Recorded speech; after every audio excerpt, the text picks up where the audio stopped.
Welcome back everyone. In today's video, I'm going to show you how to scan QR code on Android phone for free.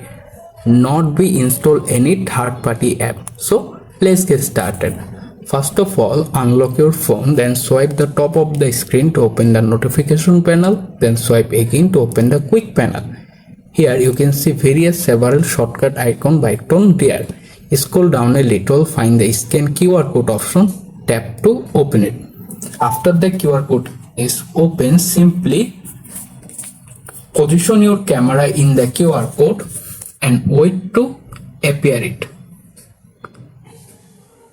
After the process is done, you can simply open them, hit the link button or open button and open the menu instantly.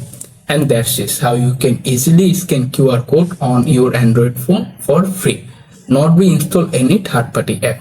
If you found this video helpful, please consider to subscribe my channel, like this video. Have a great day guys.